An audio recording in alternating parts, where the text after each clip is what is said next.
Students, I am teaching you your chapter number 8, and the next topic from this chapter is differences between a plant cell and animal cell. क्या difference है plant cell और animal cell के बीच में? ठीक है, plant cell क्या होती हैं? It has a rigid non living cell wall and animal cell में no such cell wall is present. Cell wall animal cell में नहीं होती है. प्लास्टिड्स प्रेजेंट होते हैं प्लांट सेल में, प्लास्टिड्स जो है वो एब्सेंट होते हैं एनिमल सेल में. सेंट्रोसोम एब्सेंट होते हैं प्लांट सेल में और सेंट्रोसोम प्रेजेंट होते हैं एनिमल सेल में. लाइसोसोम्स एब्सेंट होते हैं और प्लांट सेल में और एनिमल सेल में लाइसोसोम्स प्रेजेंट होते हैं. And you are watching the structure of cell, a plant cell and a animal cell. Okay, cell as an organism. Next topic is cell as an organism. Some cells can perform all the basic activities of life. कुछ sales ऐसी होती हैं जो life की सारी activities, जो basic activities होती हैं उनको परफॉर्म करती हैं. एंड लिव इंडिपेंडेंटली वो सर्वाइव करती हैं. इनको these are called unicellular organism. और ऐसे ऑर्गेनिज्म को क्या बोलते हैं? यूनिसेलुलर और single celled organism. Amoeba, paramecium, chlamydomonas, euglena and yeast are single celled organism. ये जो मैंने नाम लिए अभी, ये कुछ एक ऐसे ऑर्गेनिज्म हैं जो सिंगल सेल्ड स्ट्रक्चर इनमें होता है. Students, now we are going to talk about unicellular organism, that is amoeba.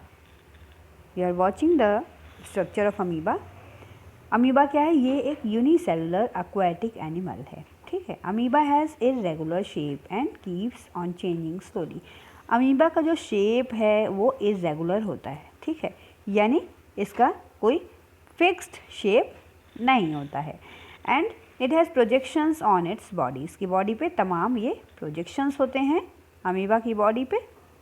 Okay students, and in its body which are called pseudopodia. इन प्रोजेक्शंस को बोलते हैं pseudopodia. You can able to watch, इनको pseudopodia बोलते हैं.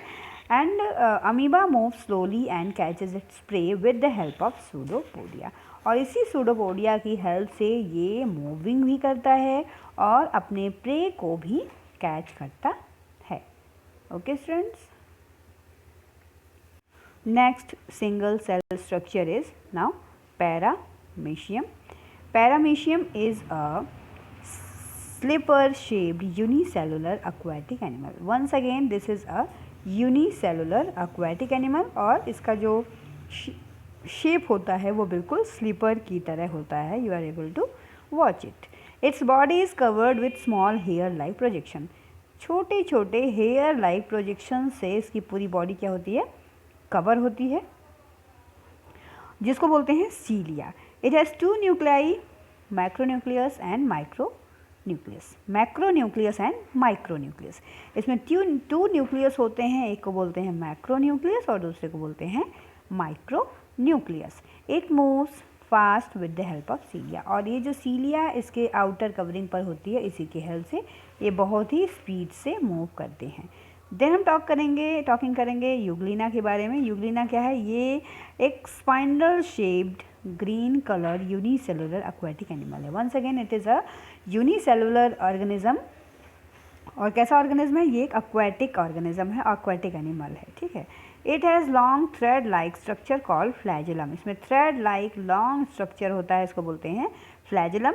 Eight its interior and flagellum helps it in its movement. It takes food through gullet.